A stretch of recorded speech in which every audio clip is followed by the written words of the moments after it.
I'm Dina Schlesinger, and I'd like to share with you how art, optics, and technology have intersected with each other for at least 20,000 years. Some artists throughout history knew about optics and lenses and computers, but the controversy is whether they use these devices to help them in their art, create art, and whether it lessened the value of their art, and to what extent they use them. So I'm going to start in the beginning. My husband and I were on our honeymoon, and we rowed up or took a canoe up the Dordogne River in France. And our guide said to stop at a certain point, climb a few steps, and enter a very dark cave. He pulled on a light cord, one light cord, one light bulb, and suddenly the walls were covered in these magnificent animals. And I wonder, how do they draw such things? They were not stick figures at all. They were fully modeled. They showed movement. They had shading and wonderful color. And aside from that, how did they paint in the dark? I had no idea. But recently, I came across a theory that the caves acted like camera obscuras. They were dark boxes, and if a beam of light entered through a small hole, it would project images from the outside, which is animals running, and it would project them upside down and in reverse. And this is the way a camera obscura works. If you have a tree outside in the light and light rays travel in straight lines, the light rays, if they go through a small aperture in a dark box, project an image upside down and in reverse. And the thing is, the animals on the cave wall weren't upside down, just one of them was, and maybe he was killed.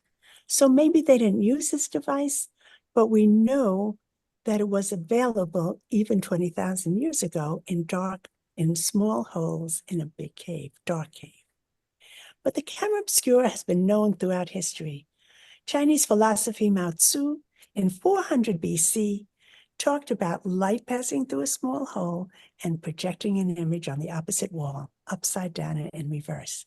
And Aristotle talked about light passing through trees at night and projecting an image of an eclipse on the dark ground. So it was known throughout history. In 1000,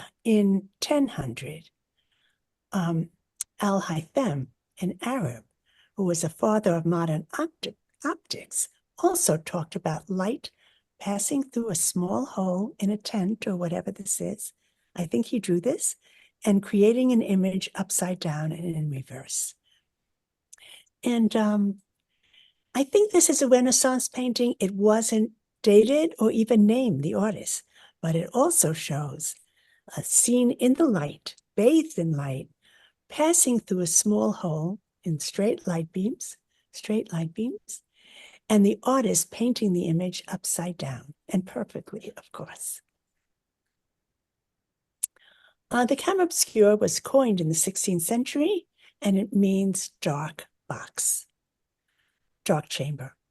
And I'd like to leave this for a moment and come back to the camera obscura, but I'd like to add, traveling through time, that in the 1990s, I was in Harvard Square, and I picked up a book about Ingres portrait drawings for $1.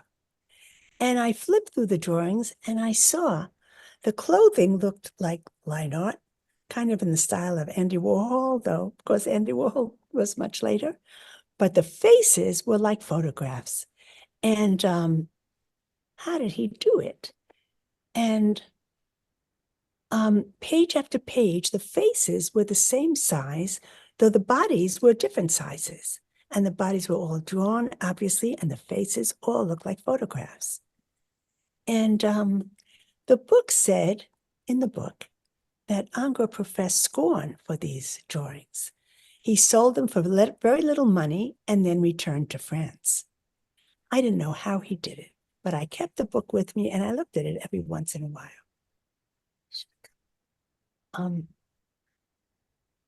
In 2001, David Hockney came out with a book. He's a wonderful artist that I think you all know. And he had a theory about Ingres. He thought that Angkor used a camera lucida to draw his images. And in the camera lucida, you see the image. It might be a person or a little statue. The light rays go into or projected into a little lens. The artist looks down and he sees his hand on a piece of paper and he can trace the image. The image appears on the paper 90 degrees away from the statue or the person. It's right side. And it's right side up, right? And that's right. And this is the way the lens works. The artist's eye sees across to the person or object, and he also sees down to his hand on a blank piece of paper, and the hand can trace the image exactly. And that's how David Hockney thought that Angkor did it. And they sell camera lucidas in B&H photography store. I'm sure it's sold all over, from $50 to about $125. Most of them are $125 about. And recently, Dan, my husband, downloaded a camera lucida on the iPad, and it also works on the iPhone. As you can see in this picture, the image is projected from the iPhone to a piece of paper, and the artist sees his hand through the picture and can trace the image. It's a lot of fun and pretty easy to use. Not that easy to assemble, but very easy to use. So, but David Hockney did a lot more than examine Angkor. He had a theory about the whole Renaissance. He had a huge wall, and on the top of the wall, he put pictures from the Northern Renaissance from the Netherlands in chronological order, the most recent ones at the end, and he followed them back. And on the lower part of the wall, he put pictures from Florence and Italian Renaissance, the lower European Renaissance. And again, he traced it back through history. And he found that in 1420, it was the year when art turned realistic. Before then, the art is beautiful. I'm not saying it's not beautiful, but it was much flatter. After 1420, the images were much, the color was, and the 3D quality and the details were much more like photographs. And David Hockney shrugged on the BBC broadcast, which you can download. It's magnificent. And he said, 1420, the year everybody could suddenly draw better. Really? And this was one of the drawings that, this was the artwork that he pointed to. It was done by Robert Campin in 1430 in Belgium. And as you can see, the shadows are magnificent. The 3D quality is beautiful. And every detail is in the photograph. It's in the painting. It looks like a photograph.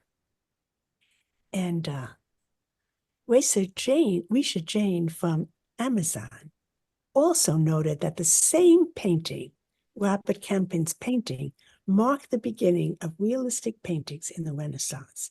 This is Northern Renaissance, but it was magnificent and a real jump. And how did they do it? What happened at that time, according to David Hockney? And he didn't say it, but eyeglasses were invented about 100 years before these, what David Hockney is talking about. And they were very small. But David Hockney thinks that in about 1420, lenses became bigger. And through the lenses, you could project an image about a foot square. It's not huge, it's not a landscape, but it's about a foot square or 30 centimeters. And that artists could realistically trace the image or copy it, but it would be very realistic and very photographic. And as you can see in this painting, of a close-up of somebody's hand, it's part of a painting. It's about a foot square of imagery. The 3D quality is perfect. It looks like a photograph. The tones are terrific. The shadows are perfect.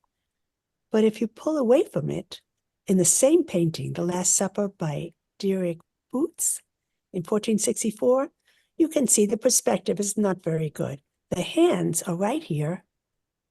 Those are the ones we saw, and they're in perfect perspective. But the table's tilted downward. The people in the front are slightly bigger than the people in the back, but not really. And the perspective is really off, but of course, it's a magnificent painting. And another person from the North was John Van Eyck. He was extremely successful. He had a whole studio of painters to assist him. And he definitely used concave mirrors. And as you can see, this concave mirror projects this image, and he could copy it perfectly. The windows are curved in the concave mirror, and they're not in reality, but the perspective is pretty wonderful. He said, it's wonderful, but perfect perspective is only in the chandelier, this part. And he took a photograph and traced the chandelier and saw that Van Eyck's painting had the chandelier in perfect perspective, and the rest of it wasn't perfect perspective. But he said no artist could eyeball it and just get a perfect perspective like this chandelier. In the South, in Florence, it was a different story. In 1425, Filippo Brunelleschi developed linear perspective. He did a drawing of a baptistry in Florence, and the drawing was absolutely perfect. It wasn't a foot square, it was a regular building. And he also developed 1-point and 2-point perspective. And as you can see, the lines are straight down, and they show the vanishing points, and it's a perfect drawing. But the drawings are lost. The painting is lost, and he never wrote down how he did it.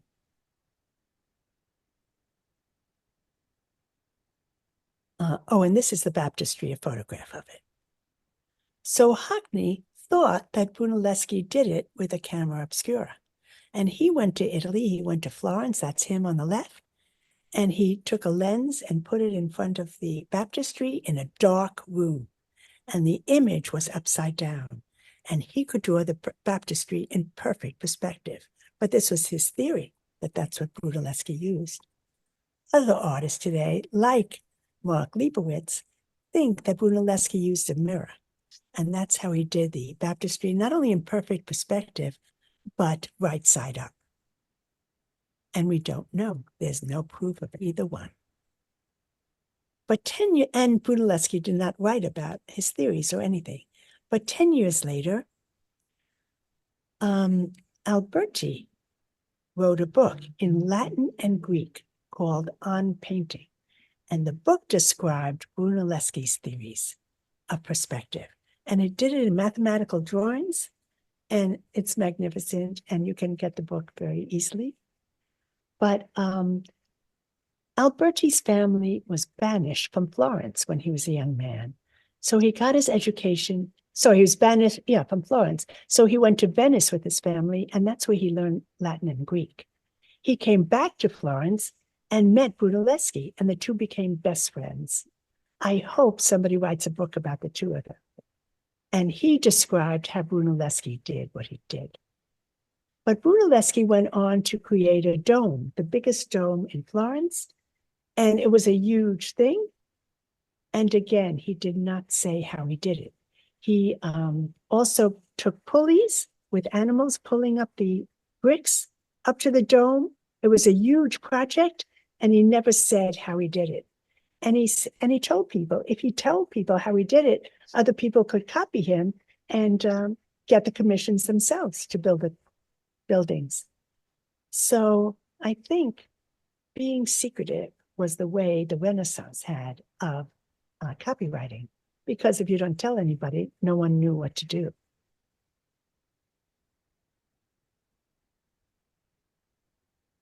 In 1515, Leonardo da Vinci drew a camera obscura. You can see it on the bottom. And on the top, he shows how the eye acts like a camera obscura. Through a small aperture, light enters in straight lines and projects an image.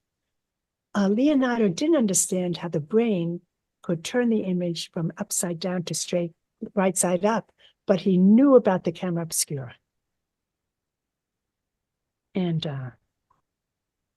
He even drew someone, it might be himself, using a camera obscura for his Codex Atlanticus in 1515. So people in the Renaissance definitely knew about the camera obscura. And this is a painting of a model who's outside in the light. And her image is projected through a small aperture into a dark room. And you can see an artist working there. And he's working on a transparent paper or whatever. And he's painting the model upside down, but in perfect perspective. And everything else is perfect. So, Leonardo, there is a 30-year difference between Ginevra de' Benci, which Leonardo did in 1473, and the Mona Lisa, which he did 30 years later in 1503. And as you can see, the first picture is kind of flat, and there are very few shadows in it. The Mona Lisa has magnificent shadows and perfectly great sense of 3 dimensions. And also she has that wonderful mysterious smile because of the shadows, and her eyes are beautiful. So I think if you could prove that Leonardo traced the Mona Lisa, you might be able to get it for half price at Christie's. It just wouldn't be worth as much. Good. Okay. Did Vermeer use lenses in 1666 in the allegory of painting? I'll get back to that later. But Joshua Reynolds definitely had a camera obscura in 1770. You can see it there. He folded it up into a book, a huge book, which made it secretive. You can see the camera obscura on the right when the book is pulled out. But he never admitted he used it for his art. We know he had it, and it's in the London Science Museum right now. But that's it. So Hockney worked with a physicist, Charlie Falco, but their theories are hotly debated because he really used only his observation for the theory. He didn't have lenses or cameras as proof. And some people debunk his whole book. One of them is David G. Stork, a contemporary, who wrote, and I'll read it because it's very clear that he's debunking the book. And he said, "We find the theory itself, as stated, relies on subjective and ultimately untestable premises about which portions of an image an artist would or would not have traced." But a much more balanced view is by Roy Behrens in 2022, who said, David Hockney showed that some artists definitely use optics and lenses to help them create their masterpieces. And it's wonderful that he did that. The unfortunate thing, Behrens thought, is that some people might think all artists only use optics to create their work. And it's just, he didn't feel it's true. Some artists could eyeball and just use their natural vision, and they didn't need these tools. One person, it's fascinating. His name is Tim Jennison. He is an inventor and a friend. He might not be alive anymore, but he borrowed one of Vermeer's paintings from the palace in England, and he brought it to America. And he spent 5 years recreating Vermeer's room and recreating this painting of Vermeer. And he did it with a camera lucida. And he's not an artist, he's an inventor, but he did it perfectly. And the question is, since Vermeer didn't have lenses in his studio when he died, how do we know that he used them, or the camera lucida? We don't. But we can say that Vermeer was a friend and also of the lens maker Van Leeuwenhoek, who invented the microscope. So all these people knew each other, they interacted. The question is, did the artists use these inventions that they were very, very aware of? And there's no proof.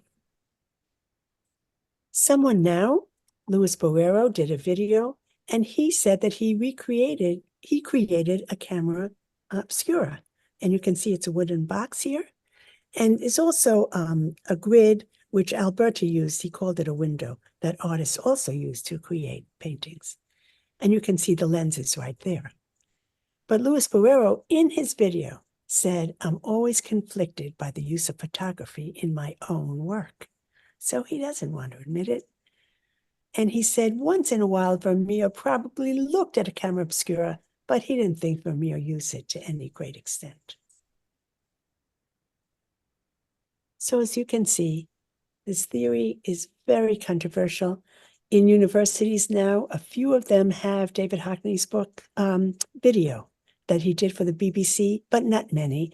I don't know if many universities have this book as a reference. It is theory, but it's a magnificent theory. So we'll discuss that later. Coming now, to the 20th century and computers. Definitely technology.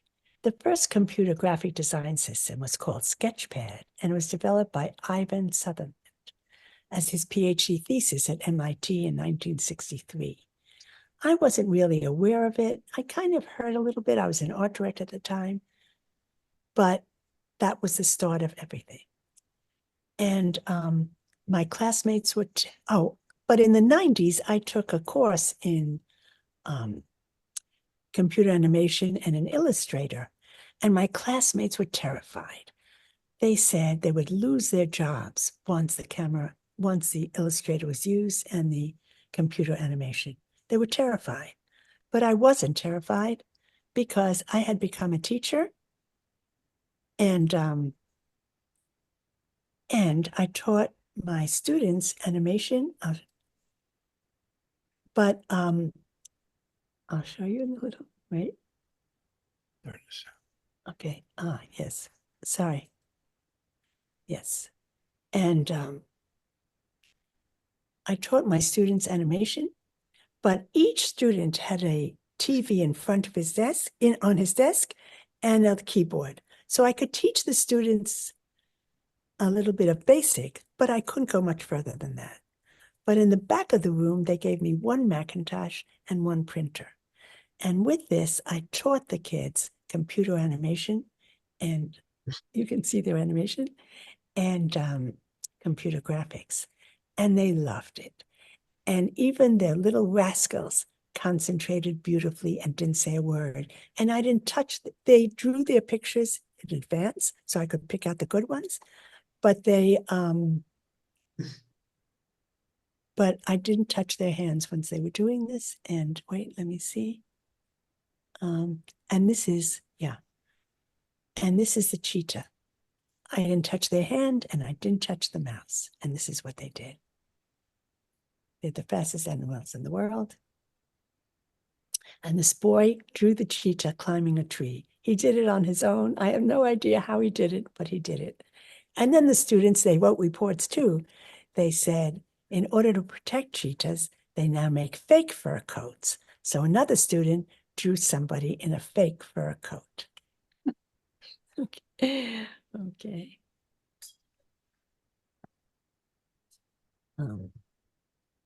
And now I belong to Artful Explorers. Every week, it's another organization. And every week we think of a theme and we draw it and put it on the Facebook. And the theme that and it's also an online organization started by Mark. And so we don't gather together. It's all done on computer. But this was an animation I did online. But this is an animation I did of Ruben. The theme was jazz, and I did have Ruben Kalba, the jazz musician. I used